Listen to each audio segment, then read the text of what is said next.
Bible était tata baonyo soba simba mi na yo ba simba miso. Nakamati son premier kotika na maboko na yo.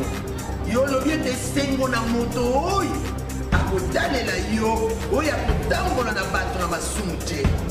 Soit révélé en ce lieu et par la suite le Seigneur va orienter ce qui sera fait pour que les enfants de Dieu soient en train de se réunir dans ce lieu pour écouter les cursus prophétiques qui préparent l'évangile du royaume de Christ pour notre nation, pour l'Afrique et pour le monde.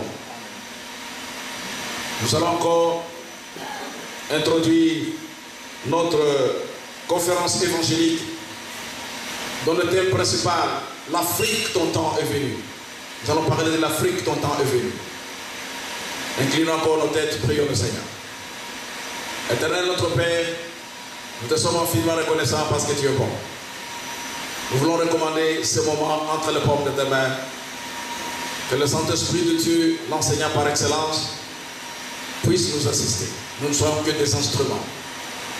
Circoncis les oreilles de chacun de nous. Nous puissions saisir la portée, la pertinence de ton message. Pour la gloire du nom de Jésus et le salut de ton peuple, nous te prions aussi. Amen. Voilà, bien-aimés. Comme je disais, nous allons parler de l'Afrique, ton temps est venu.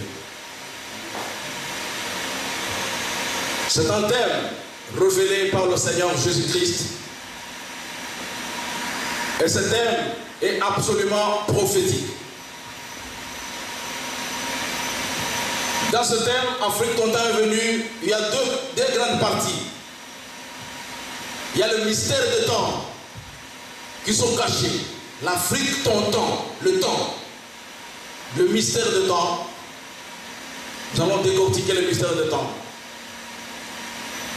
L'Éternel, notre Dieu, est le maître des temps et des circonstances. Le temps, c'est un facteur qui est très caché dans les Écritures. Quand je parle de temps, c'est le temps d'accomplissement des prophéties des Écritures. Alléluia. C'est un temps mystère. Deuxième partie de notre thématique, nous allons parler de l'Afrique. Dans la Bible, nous avons des prophéties qui concernent notre continent. Mais sans la révélation, on peut lire littéralement la Bible. On peut terminer autant de fois la lecture de la Bible sans jamais parvenir à la connaissance de la vérité. Amen. Alors, nous lisons un texte qui va nous aider à comprendre que la Bible, c'est un livre prophétique. Sans la révélation de Christ, on ne peut jamais parvenir à la connaissance de la vérité. Luc chapitre 24, le verset 44. Luc 24, 44, au nom de Jésus, nous lisons. Puis il leur dit, c'est là ce que je vous disais lorsque j'étais encore avec vous, qu'il fallait que s'accomplisse tout ce qui est écrit de moi dans la loi de Moïse, dans le prophète et dans le psaume. Amen.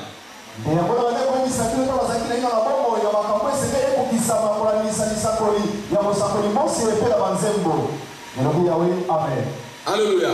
Amen. Bien-aimé, concernant le facteur temps, il y a deux éléments majeurs que nous allons mentionner. Le premier élément, nous lisons Galates. Galates chapitre 4.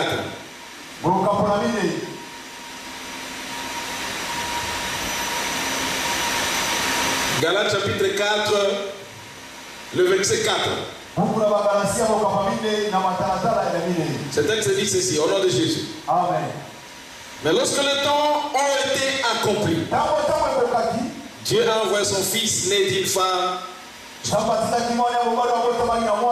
né sous la loi. Amen. Lorsque les temps ont été accomplis, ça c'est le premier mystère du temps.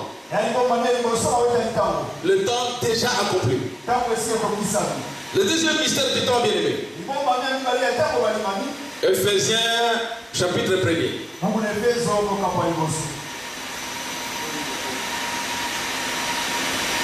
Ephésiens chapitre 1er, le verset 9 jusqu'à 10. Au nom de Jésus, nous lisons. Nous faisons connaître le mystère de sa volonté selon le bienveillant dessein qu'il avait formé en lui-même pour le mettre en exécution lorsque le temps serait accompli, de réunir toutes choses en Christ, ceux qui sont dans le cieux et ceux qui sont sur la terre. Amen. Amen.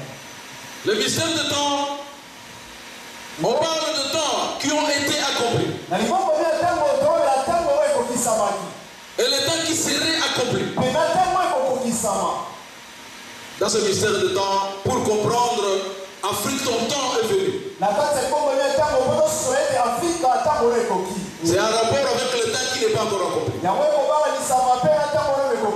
C'est un rapport avec le temps qui serait accompli. Dieu étant fidèle en lui-même, il ne peut jamais accomplir sans révéler sa volonté à ses serviteurs le prophète. Avant d'accomplir un autre événement, il doit révéler sa volonté à ses serviteurs le prophète, aux personnes qui sont concernées par les prophéties du temps. Alléluia. Amen. Bien-aimé Daniel, on lui avait révélé ce qui vont se réaliser au temps de la fin. Il était curieux de connaître à quand exactement ces choses vont se réaliser. Mais il lui était dit, ça ne te concerne pas Daniel. Les choses vont rester scellées jusqu'au temps de la fin. Alléluia. Amen. Les choses vont rester scellées jusqu'au temps de la fin. Nous lisons Daniel chapitre 12. Le verset 5 jusqu'à 9. Au nom de Jésus, nous lisons. Et moi, Daniel, je regardais et voici deux hommes se tenaient debout, l'un descend du bord du fleuve et l'autre au descend du bord du fleuve.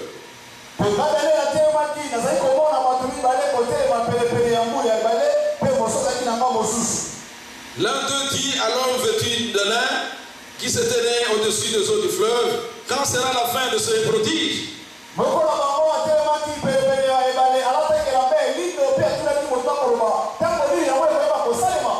Et j'entendis l'homme vêtu de lin qui se tenait au-dessus des eaux du fleuve et leva vers le ciel sa main droite et sa main gauche. Il jura par celui qui vit éternellement que ça sera dans un temps, deux temps et la moitié d'un temps, et que toutes ces choses finiront quand la force du peuple saint sera entièrement brisée.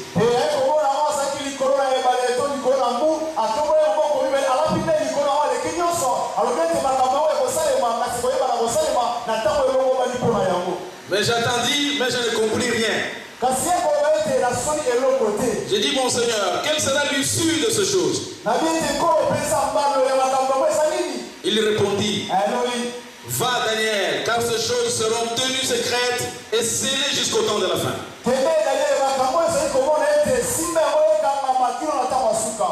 Alléluia. Amen. Bien-aimés, ces mystères qui sont restés cachés pendant des siècles. Plusieurs prophètes de l'Ancien Testament sont passés sans comprendre exactement ce que Dieu va faire au temps de la fin. Mais le Seigneur vient le révéler à ses serviteurs, le prophète. Le Seigneur vient le révéler à ceux qui sont concernés par le message. Alléluia. Amen. Colossiens chapitre 1.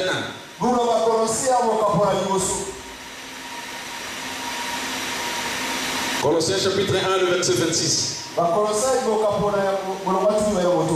Au nom de Jésus, nous lisons. Amen. Le mystère caché de tout temps, dans tout lieu, tous les âges, mais révélé maintenant à ce saint. Amen.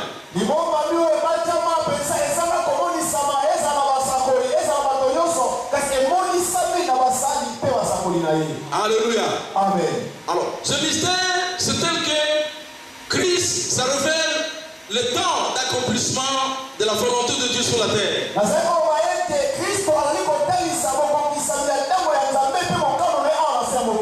Le mystère du temps de l'évangile sur la terre. Le mystère de l'agriculture de Dieu sur la terre. Parce que Christ dit, je suis le seul, mon Père est le vigneron. Cette agriculture de Dieu est cachée dans la parabole des ouvriers recrutés à de différentes heures.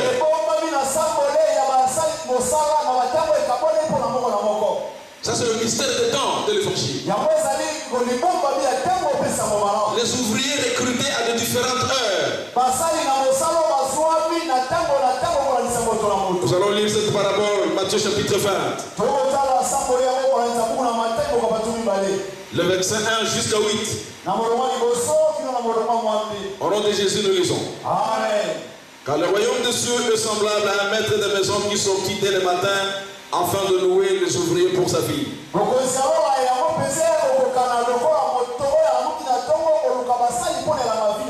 Il convint avec eux d'un denier par jour et il les envoya à sa vie.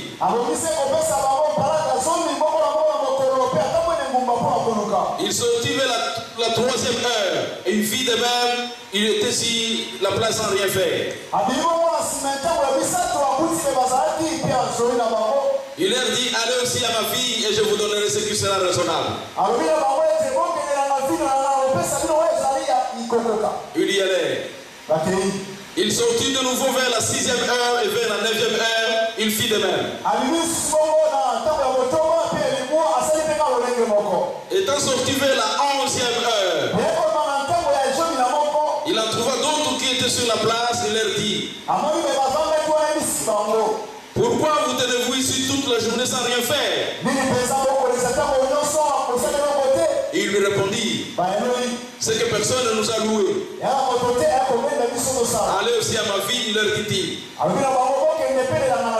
Quand le soir fut venu, le maître de la vie dit à son intendant, appelle les ouvriers, paie-leur le salaire, en allant des derniers au premier. Amen. Bien-aimés dans le Seigneur, la communication de notre Seigneur Jésus-Christ vis-à-vis de ses frères juifs, il le faisait essentiellement en parabole. Il communiquait toujours en parabole. Parfois même ses disciples s'interrogeaient pourquoi il leur parle toujours en parabole. Tout est prophétique. Alléluia. C'est pas toute chose qu'on doit révéler dès l'entrée de jeu. Il y a des choses qui devraient être révélées au temps marqué par le Seigneur. Matthieu chapitre 13. Le verset 10 jusqu'à 11. Matthieu chapitre 13. Le verset 10 jusqu'à 11. Au nom de Jésus, nous lisons. Amen. Les disciples s'approchèrent et lui dirent, pourquoi leur parle-t-il en parabole? Jésus leur répondit, parce qu'il vous a été donné de connaître le mystère du royaume de cieux et que cela ne leur a pas été donné. Amen. Alléluia. Amen. Même bien aimé se retrouver dans ces beaux cadres pour écouter ce témoignage. Écouter cette prophétie des Écritures. Ce n'est pas un fait de hasard. Ce n'est pas donné à tout le monde d'accéder au mystère classifié de la parole de Dieu. Alléluia. Amen.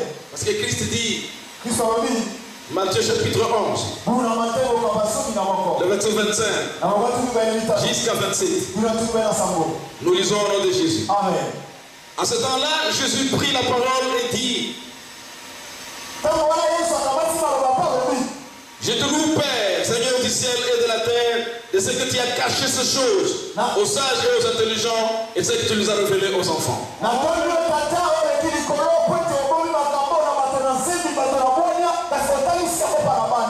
Oui, Père, je te loue. Parce que tu l'as voulu aussi. Toutes choses ont été données par mon Père. Personne ne connaît le Fils si ce n'est le Père. Personne non plus ne connaît le Père si ce n'est le Fils. Et c'est lui à qui le Fils veut le révéler. Amen. Bien-aimé dans le Seigneur, la Bible c'est un livre prophétique. L'Éternel c'est un Dieu qui se cache. Sans la révélation, on ne peut jamais accéder à la connaissance de la vérité. C'est avec la révélation que nous accédons à la connaissance de la vérité.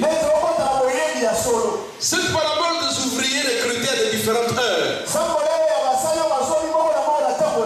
cache le mystère de temps de l'évangile sur la terre. Curieusement, la parabole n'a pas été révélée par le Christ. La parabole n'a pas été expliquée par le Seigneur Jésus-Christ. C'est une parabole qui est restée sans explication. Cependant, il y a d'autres paraboles dans les Écritures. Christ, dans ses accoutumances, il parlait toujours aux Juifs en parabole. Mais arrivé en aparté, ses disciples lui posaient la question.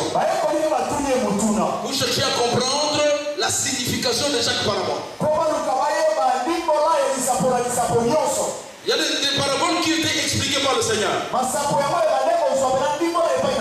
Mais cette parabole des ouvriers recrutés de différentes heures n'était pas expliquée par le Seigneur.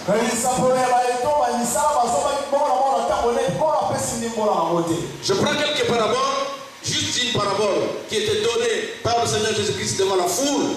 Et en aparté, il est entré dans le détail pour donner l'explication aux disciples selon la demande des disciples.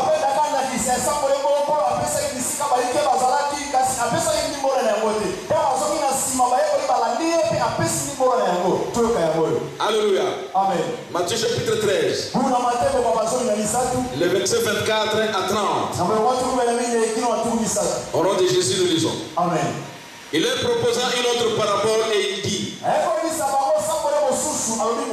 le royaume des cieux est semblable à un homme qui a semé une bonne semence dans son champ. Pendant que les gens dormaient, son ennemi vint, s'aimant des livrées parmi les blés, et s'en alla. Lorsque l'herbe eut poussé, donné du fruit, livré parut aussi. Les serviteurs du maître de la maison venirent lui dire: Seigneur, n'as-tu pas semé une bonne semence dans ton champ? D'où vient donc qu'il y a des livrées? Il leur répondit: c'est un ennemi qui a fait cela. Et le serviteur lui dit: veux-tu que nous allons l'arracher? Non, dit-il. De peur qu'en arrachant l'ivraie, vous ne déraciniez en même temps le blé. Laissez croître ensemble l'un à l'autre jusqu'à la moisson. À l'époque de la moisson, je dirais au moissonneur: arrachez d'abord l'ivraie, et là en gerbe pour la brûler, mais amassez le blé dans mon grenier. Amen. Ça, c'est une parabole qui a été donnée par le Seigneur. Mais arrivé en aparté, les disciples sont approchés du Seigneur pour demander l'explication de cette parabole. Alléluia. Amen. Et au verset 36 jusqu'à 42, le Seigneur Jésus-Christ donne l'explication de la parabole de champ délivré. Nous lisons au nom de Jésus. Amen.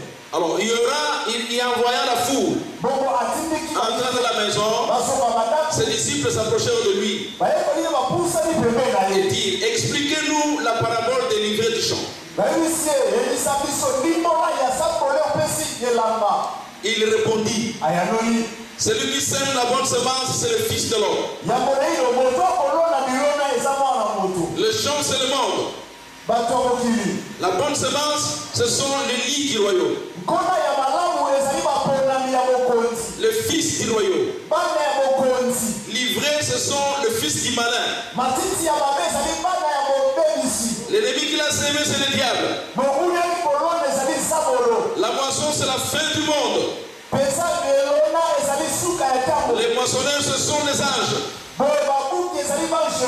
Et comme on arrache l'ivraie et qu'on le jette au feu, il en sera de même à la fin du monde. Le Fils de l'homme enverra ses anges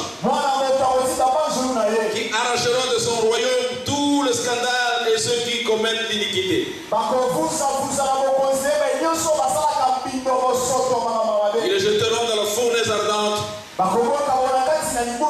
y aura des pleurs et des graissements dedans.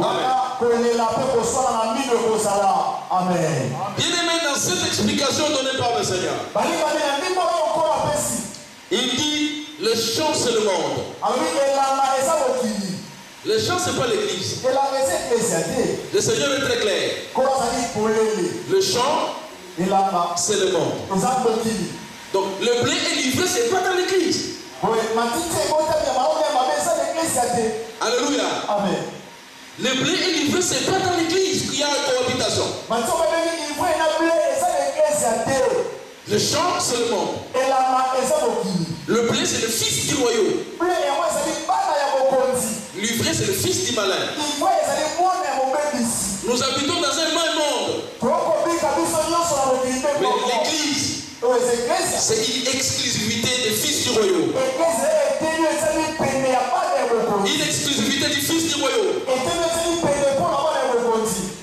Mais parce qu'à Daniel, on lui avait montré. Ces choses vont s'accomplir. Jusqu'à ce que la force des peuples saints sera totalement brisée.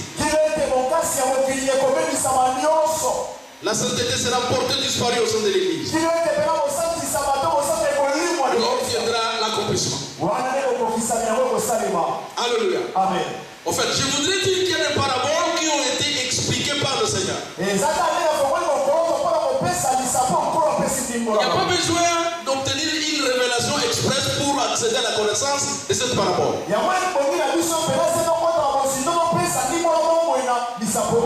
Parce que l'explication a été bel et bien donnée par le Seigneur. Le champ, c'est pas l'église. Le champ, c'est le monde. Mais l'église, c'est là où il y a le blé. L'ivraie, c'est dans le monde. Nous restons cohabités dans le même monde. Jusqu'à ce que le Seigneur viendra séparer le blé et l'ivraie. Alléluia. Amen.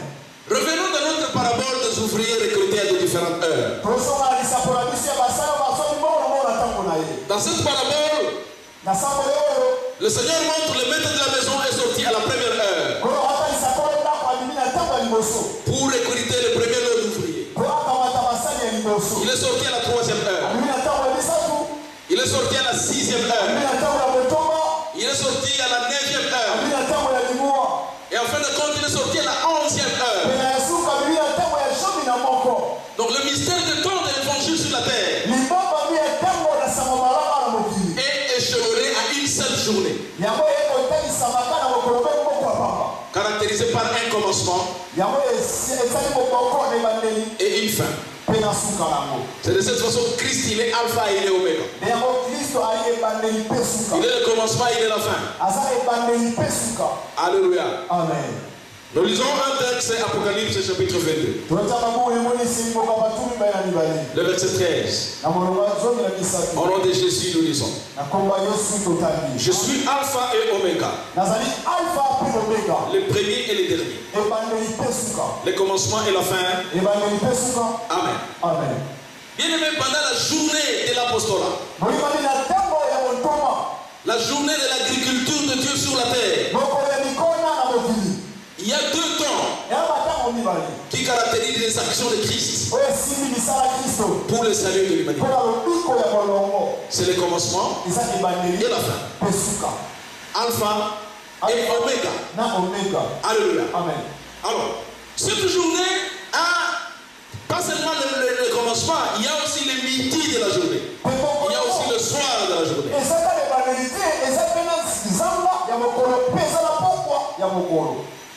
Le Saint-Esprit de Dieu, dans sa mission légalienne, c'est pas seulement nous rappeler tout ce que le Seigneur nous a enseigné. C'est également nous enseigner des choses nouvelles. Nous montrer ce que le Seigneur n'a pas dit. Afin de diriger ses enfants jusqu'à bon port. Alléluia. Amen. Alors, pour comprendre cette journée des ouvriers recrutés à de différentes heures, d'abord nous allons donner l'explication révélée par le Saint-Esprit de Dieu. Que représentent les ouvriers de la première heure? Les ouvriers de la 3e heure. Les ouvriers de la 6e heure. Les ouvriers de la 9e heure. Les ouvriers de la 11e heure. Alléluia. Amen. Accéder à cette connaissance de la vérité, ça affranchit. Alléluia. Amen. Ça permet à quelqu'un de travailler avec Dieu. Parce que tu vas travailler selon la volonté de Dieu. Tu vas travailler selon le plan révélé par Dieu. Mais si tu fais le travail sans connaître, tu es ouvrier de la 4e heure. C'est un résultat qui doit même étonner le Seigneur. Tu es ouvrier de la 4e heure. Tu ne connais même pas donner la réponse. Bon, maintenant, le résultat de ton travail, tu vas le présenter auprès de qui? Alléluia. Amen. Bien aimé, le commencement de la journée d'apostolat sur la terre, c'est dans le jardin d'Éden. Alléluia. Amen. C'est en Éden où Dieu a introduit l'ouvrier de la première heure. Celui qui avait cultivé le jardin d'Éden, ce n'est pas Adam.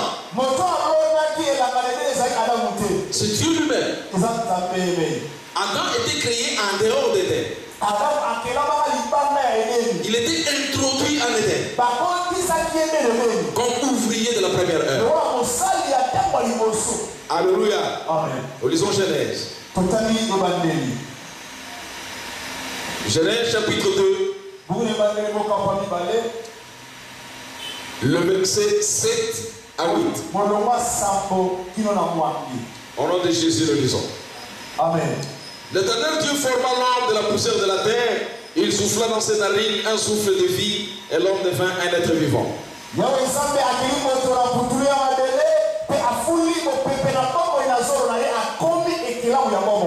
Puis l'Éternel Dieu planta un jardin en Éden, du côté de l'Orient. Il y mit l'homme qu'il avait formé. Amen. Le verset 15 à 16. L'Éternel Dieu prit l'homme et le plaça dans le jardin d'Éden pour le cultiver et pour le garder. Et l'Éternel Dieu donna cet ordre à l'homme: tu pourras manger tous les arbres du jardin, mais tu ne mangeras pas l'arbre de la connaissance du bien et du mal. Car le jour où tu en mangeras, tu mourras. Amen. Bien aimé, le premier ouvrier qui était introduit dans le champ de vie, c'est Adam. Une fois introduit à l'Éden, le diable s'est immixé dans le dossier. Le diable avait renversé tout le fondement. Adam était chassé d'Éden. Mais les objectifs pour lesquels Dieu avait créé Éden sont restés intacts. Alléluia. Amen. Dieu avait la responsabilité de chercher un autre ouvrier qui pourra repêcher les bénédictions que Adam a perdues. Alléluia. Amen. C'est ainsi que Noé trouva grâce. Noé trouva grâce devant le Seigneur. Il a reçu le mandat de bâtir l'arche. Après le jugement par le déluge, l'Éternel avait réitéré toutes les bénédictions qu'il avait données à Adam. Ces bénédictions étaient réitérées à Noé. C'était un nouveau ouvrier introduit dans Éden de Dieu. Pour porter le fruit qui glorifie le Seigneur. Genèse chapitre 9. Le verset 1. Au nom de Jésus, nous lisons. Dieu bénit Noé et ses fils. Il leur dit: soyez féconds, multipliez, remplissez la terre. Alléluia. Bien-aimé, Dieu a réitéré les mêmes bénédictions qu'il avait destinées à Adam. Il les réitère à Noé et à ses fils. Après la sortie de l'arche. Malheureusement, Noé cultiva la vigne. Noé s'enivra. Noé prononça la malédiction contre son petit-fils. Pour avoir prononcé cette malédiction, Noé a falsifié le plan de Dieu. Noé était déconsidéré au même titre que Adam. L'Éternel, pour repêcher la bénédiction de la première heure, il va sélectionner Abraham. Abraham a été retiré dans Ur de Chaldéen, vers le pays de Canaan. Le pays de Canaan, c'est le nom du petit-fils qui était maudit par Noé. Dans la pensée de Dieu, il fallait qu'Abraham aille jusqu'à Canaan pour aller déraciner cette malédiction que Noé avait introduit sur le nouveau monde. Nous lisons l'acte Genèse chapitre 9. Le verset 24 jusqu'à 27. Voilà comment est-ce que Noé avait maudit son petit-fils. Lorsque Noé se réveilla de son faim, il a pris ce qu'il avait fait son fils cadet. Et il dit: maudit soit Canaan, qu'il soit l'esclave des esclaves de ses frères. Il dit encore: béni soit l'Éternel Dieu de Sèvres, et que Canaan soit leur esclave. Que Dieu étende les possessions de Japheth, qu'il habite dans les tentes de Sèvres, et que Canaan soit leur esclave. Amen. Enfants de Dieu, l'onction de Christ repose sur nous. Nous devons éviter de prononcer la malédiction,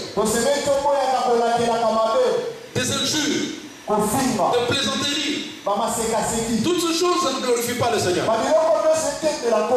La malédiction qui est sortie dans la bouche de Noé, il avait falsifié le prophétie des Écritures.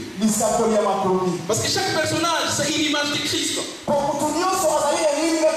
La réalité, c'est Christ et l'Église. En prononçant la malédiction, Noé avait échoué lamentablement à sa mission. Le Seigneur Dieu sélectionna Abraham. Alléluia. Amen. Genèse chapitre 12. Le verset 1 jusqu'à 3. On peut aller jusqu'au verset 5. Au nom de Jésus, nous lisons. L'Éternel dit à Abraham, va-t'en de ton pays, de ta patrie, de la maison de ton père, dans le pays que je te montrerai.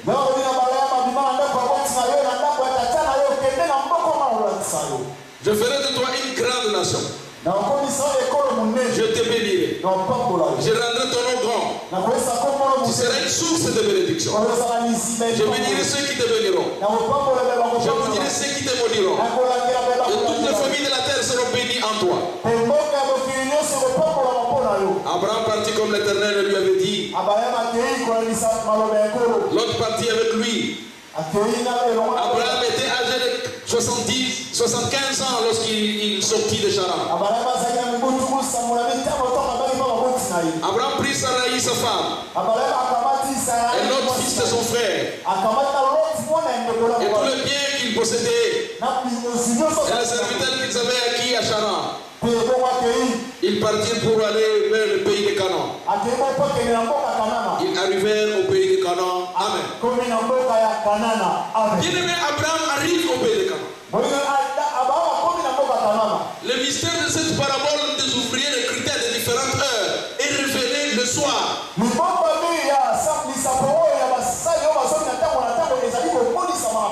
tous ces serviteurs ont marché avec Dieu sans connaître exactement ce que Dieu voulait. Pourtant, en obéissant à la volonté de Dieu, Abraham était en train de signer des prophéties pour permettre à ce que l'humanité puisse marcher selon le plan de Dieu. Alléluia.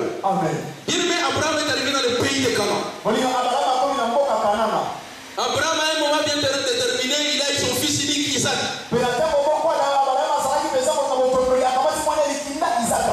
Et à la demande de Dieu, Abraham était obligé d'aller offrir Isaac pour son Seigneur. C'était une demande qui avait fait mal dans le cœur d'Abraham. Il ne pouvait même pas partager avec son épouse. Mais parce qu'Abraham avait obéi à la demande de Dieu. C'est l'acte qui avait conduit à réussir à s'imposer comme ouvrier de la première heure.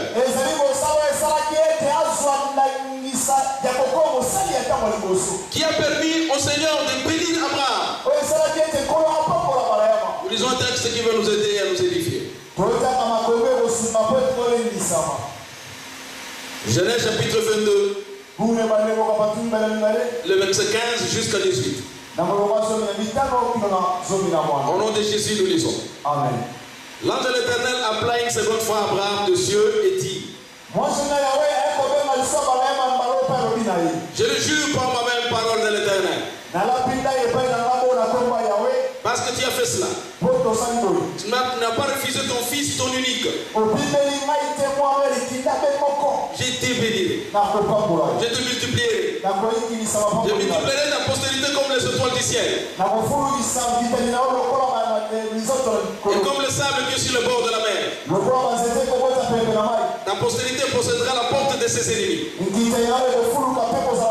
Toutes les nations de la terre seront bénies en ta postérité. Parce que tu as obéi à ma foi. Alléluia. Amen. Bien-aimé, le fait qu'Abraham avait obéi à sa foi, avait obéi à la voix de l'Éternel, désormais, dans toute la Bible, Dieu s'identifie, le Dieu d'Abraham, d'Isaac et de Jacob. Pourtant, il y a eu des serviteurs qui ont précédé Abraham. Il y a de Noé, il y a d'Adam, il y a les autres. Mais il s'identifie, Dieu d'Abraham, d'Isaac et de Jacob. Parce que c'est l'ouvrier qui avait obéi totalement à la volonté du Seigneur. Donc, ouvrier de la première heure qui s'est confirmé devant Dieu, c'est Abraham. Et la nation d'Israël est considérée comme le fruit de l'apostolat d'Abraham.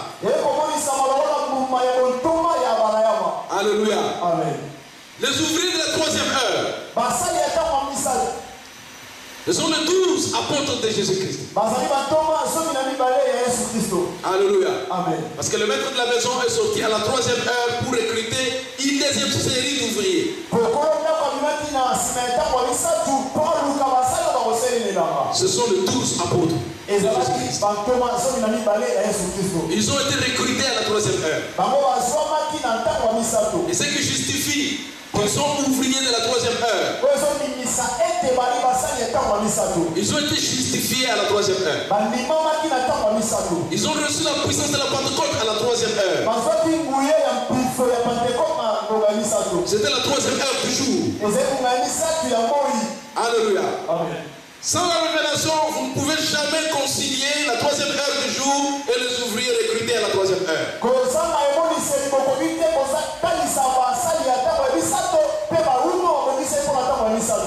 Le fruit de leur apostolat, c'est le Nouveau Testament. Le Nouveau Testament. La Bible est Ancien Testament et Nouveau Testament.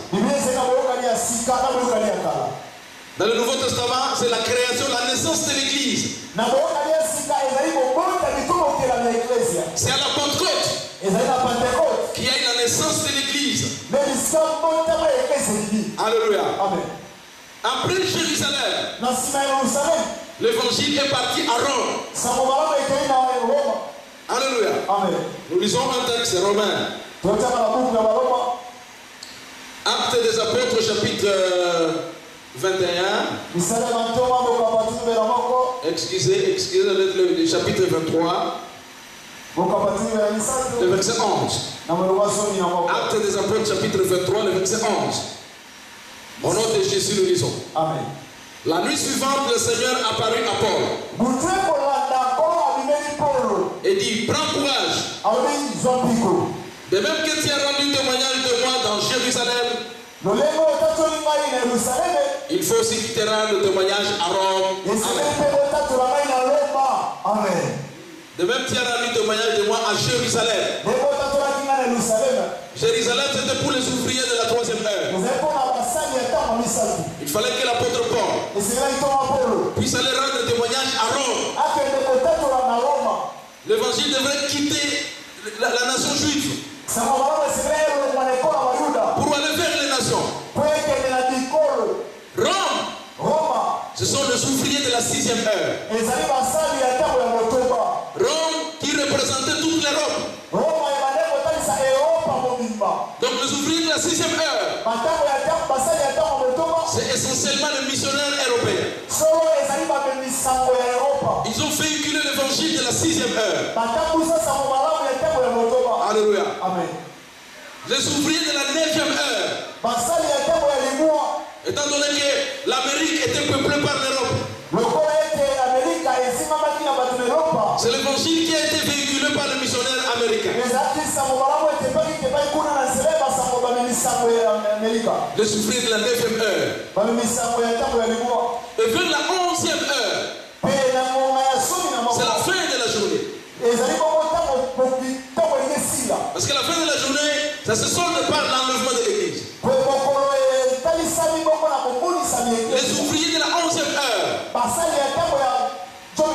ce sont les ouvriers qui accomplissent la prophétie de Simon de Cyrène. Quelle est la prophétie de Simon de Cyrène? Marc chapitre 15. Le verset 21.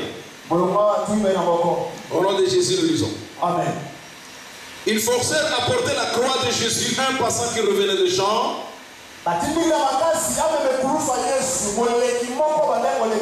Simon de Cyrène, père d'Alexandre et de Rufus. Amen. Bien-aimé, nous avons dit Christ, il est alpha et il est oméga. L'évangile de la croix, c'est l'évangile du salut. C'est l'évangile qui prône la communion à la souffrance de Christ, la communion à la mort de Christ. La communion à la résurrection de Christ. Il faut absolument crucifier le vieil homme. Conclure une alliance du sang. Alliance de l'eau. Alliance d'huile. Avec le Seigneur. Pour espérer entrer dans le salut de Dieu. Alors, la croix a été transportée par deux sortes de personnes. La première personne, c'est Jésus-Christ lui-même. Christ s'est chargé de sa croix. Il a transporté la croix. Depuis le début de Jérusalem, là où il y a eu le procès de Jésus, jusqu'à l'extérieur de la ville. Arrivé à l'extérieur de la ville, les soldats romains qui conduisaient ces opérations, ils ont intercepté quelqu'un qui revenait de champ. Avec Saoul, avec ses fagots, avec ses effets. C'était aux environs de 9 heures.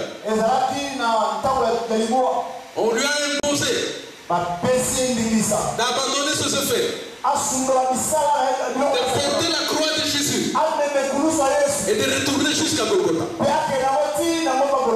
Bien aimé, ce n'était pas un fait de hasard. Simon de Cyrène avait signé une prophétie que la croix de Jésus, l'évangile de la croix, sera transporté par deux nations. La première nation, représentée par Jésus lui-même, le 12 apôtres de Christ. Ils ont prêché bel et bien l'évangile de la croix avec succès. Et la deuxième nation, représentée par Simon de Cyrène, c'est là le mystère de la vocation de l'Afrique. Parce qu'on parle de l'Afrique dont on est venu. Bien aimé, le vocable, le mot Afrique n'est pas dans la Bible. Mais le prophétie qui cadre avec le continent africain sont incarnés soit par le personnage de la Bible qui ont foulé leurs pieds en Afrique,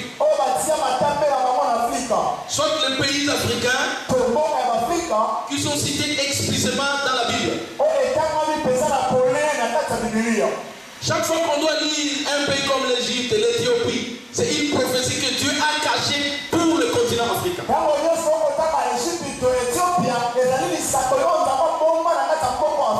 Vous pouvez lire littéralement la Bible. Si vous n'avez pas la révélation de Christ, vous ne parviendrez jamais à la connaissance de la vérité. La première vérité cachée par Simon de Cyrène, il a transporté la croix de Christ. Simon de Cyrène, c'est un sujet africain. Alléluia. Nous lisons un texte qui doit bien nous aider à localiser Simon de Cyrène comme un sujet africain.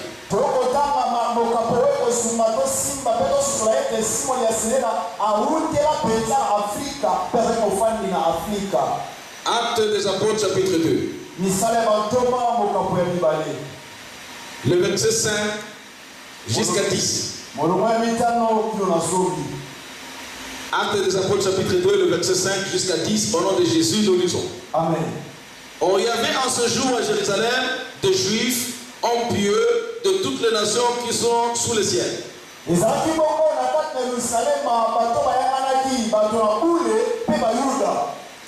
Au but de ce qui eut lieu, la multitude accourut et elle fut confondue parce que chacun les attendait parler dans sa propre langue.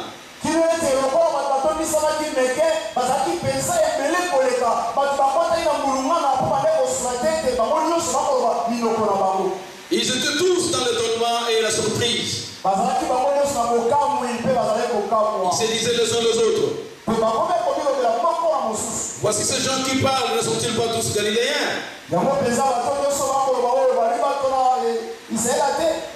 les attendons-nous dans notre propre langue, à chacun, dans notre langue maternelle? Parthèse, Médès, Élamite, Ceux qui habitent la Mésopotamie, la Judée, la Cappadoce, le Pont, l'Asie, la Phrygie, la Pamphylie, l'Égypte, les territoires de la Libye, voisine de Cyrène, et ceux qui sont venus de Rome, juifs et prosélytes. Amen. Amen. Cyrène, c'est voisine de Libye. Donc Simon de Cyrène, c'est le ressortissant de Cyrène. C'est un sujet africain. Le Saint-Esprit de Dieu avait conduit ces opérations. Pour que ce soit ces bien-aimés qui soient imposés par les soldats romains de transporter la croix de Jésus. Le Seigneur signait déjà les prophéties pour certifier qu'au commencement de l'évangile, les Juifs ont véhiculé l'évangile de la croix.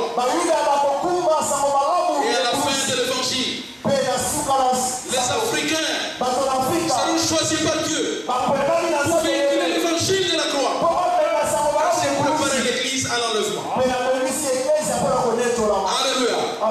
Donc, bien aimé, nous disons que les ouvriers de la 11e heure, ce sont les ouvriers que Dieu va susciter en Afrique. En accomplissement avec la prophétie de Simon de Cyrène. Pour que les Africains, ce continent qui est vilipendé, ce continent qui est relégué dans les oubliettes, les déverseurs de tous les ténèbres de la planète, Dieu a choisi ce continent oublié pour le mettre en évidence, afin qu'il puisse prêcher l'évangile du royaume et préparer l'église à l'enlèvement. Nous lisons 1 Corinthiens. 1 Corinthiens chapitre 1,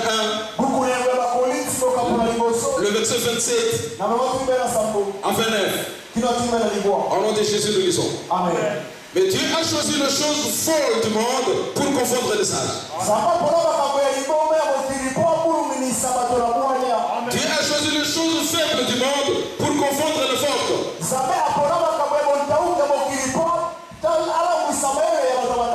Dieu a choisi les choses viles du monde et celles qu'on méprise, celles qui ne sont point,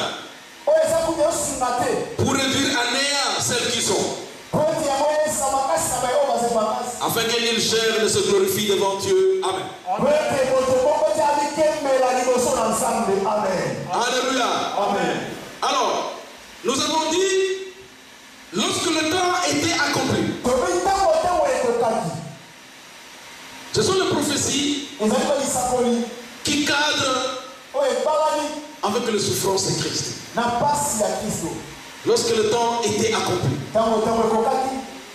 les prophéties qui cadrent avec les souffrances de Christ. 1 Pierre.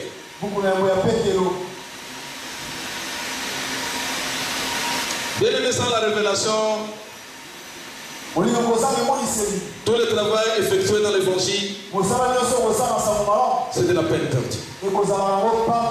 Amen. 1 Pierre chapitre 1, les versets 10 à 11. Au nom de Jésus, nous lisons. Amen. Les prophètes qui ont prophétisé touchant la grâce qui vous a été réservée ont fait de ce salut l'objet de leur recherche et de leur investigation. Voulant sonder l'époque et les circonstances marquées par l'esprit de Christ qui était en eux et qui attestait d'avance les souffrances de Christ et la gloire dont elle se serait suivie. Amen. Dans la Bible,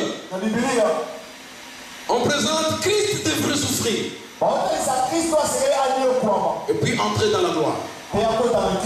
Alléluia. Pour ainsi dire, le témoignage de Christ, c'est l'esprit de la prophétie. Tout ce que Christ est venu faire sur la terre sont retracés dans les prophéties des Écritures. Et par rapport aux prophéties des Écritures, Christ devrait d'abord souffrir, en plus entrer dans sa gloire. Alléluia. Amen. Dans la dispensation alpha, parce qu'il est alpha et il est oméga. Dans la dispensation alpha, Christ devrait souffrir. C'est le temps qui était déjà accompli. Alléluia. Amen. Et entrer dans la gloire. Ça c'est la dispensation oméga. C'est la dispensation qui est réservée aux Africains. Alléluia. Bien aimé, nous lisons un texte de la Bible. Ésaïe chapitre 26.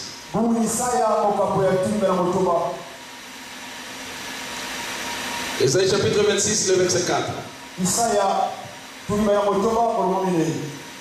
Confiez-vous à l'Éternel à perpétuité, car l'Éternel est le rocher des siècles. Amen.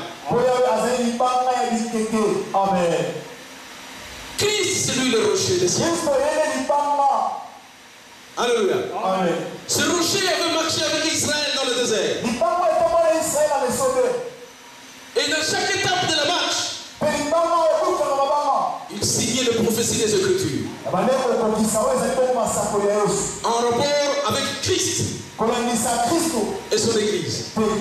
Alléluia. Amen. 1 Corinthiens chapitre 10. Le verset 4. 1 Corinthiens chapitre 10, le verset 4, au nom de Jésus, nous lisons. Amen. Ils ont tous vu le même breuvage spirituel, car ils buvaient un rocher spirituel qui les suivait. Et ce rocher était Christ. Amen. Amen. Il y avait les rochers qui suivaient Israël dans le désert. Était Christ. Pendant ce temps, le temps n'était pas encore accompli. Christ n'était pas encore né sur la terre. Déjà dirigé Israël. Surveiller l'accomplissement, l'exécution de toutes les prophéties des Écritures. Parce que Christ devrait souffrir et entrer dans sa gloire. Les souffrances de Christ sont révélées par le rocher d'Horeb. Rocher d'Horeb. Alléluia. C'est à Horeb où Moïse avait reçu l'ordre de frapper sur le rocher. Il faut frapper sur le rocher. Il donnera les eaux. C'est prophétique, bien aimé. À Horeb, Moïse a frappé sur le rocher. Les eaux sont sorties. Israël s'est abreuvé de l'autre rocher. Ce rocher qui a été frappé à Horeb, c'est une image de souffrance de Christ. Alléluia. C'est l'image de souffrance de Christ. Nous lisons ce texte pour fixer les esprits.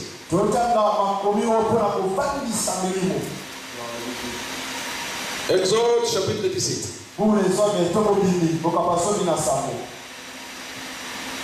Exode chapitre 17. Le verset 5 jusqu'à 6. Au nom de Jésus, nous lisons. L'Éternel dit à Moïse, passe devant le peuple, prends avec toi des anciens d'Israël, prends aussi dans ta main la verge avec laquelle tu as frappé le fleuve, et marche. Voici, je me tiendrai devant toi sur le rocher d'Horeb. Tu frapperas le rocher. Il en sortira de l'eau. Le peuple boira. Moïse fit ainsi aux yeux des anciens d'Israël. Bien aimé, le rocher d'Horeb a été frappé. C'est l'image de la crucifixion de Christ sur la croix de Golgotha. Si la croix de Golgotha, une lance avait percé le côté de Christ, l'eau et le sang étaient sortis dans son côté. Alléluia. Le sang qui était sorti dans le côté de Christ, c'est l'accomplissement de la dispensation du sang. La dispensation du sang, c'est la Pâque. Le sang de l'enfant de l'agneau de Dieu, versé sur la terre pour le salut de l'humanité. L'eau qui était sortie dans le côté de Jésus, c'est la dispensation de l'eau. C'est l'accomplissement des baptêmes à la Pentecôte. Baptême du Saint-Esprit de Dieu. Baptême du Saint-Esprit de Dieu à la Pentecôte. C'est la dispensation de l'eau. Écoutez les paroles de Christ. Évangile de Jean chapitre 7.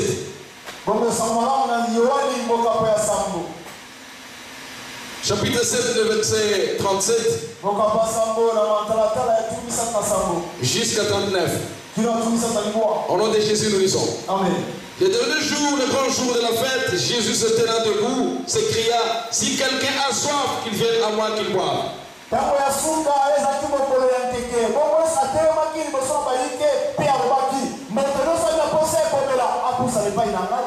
Celui qui croit en moi, de fleuves d'eau vive couleront de son sein, comme dit l'Écriture. Il dit de l'esprit que devait recevoir ceux qui croiraient en lui. Car l'esprit n'était pas encore. Parce que Jésus n'avait pas encore été glorifié. Amen. L'eau qui est sortie dans le côté de Christ a été accomplie à la Pentecôte. Ses disciples avaient abreuvé cette eau à la Pentecôte. Donc, l'accomplissement des souffrances de Christ, c'est l'accomplissement de la Pâque et l'accomplissement de la Pentecôte. Alors, la fête qui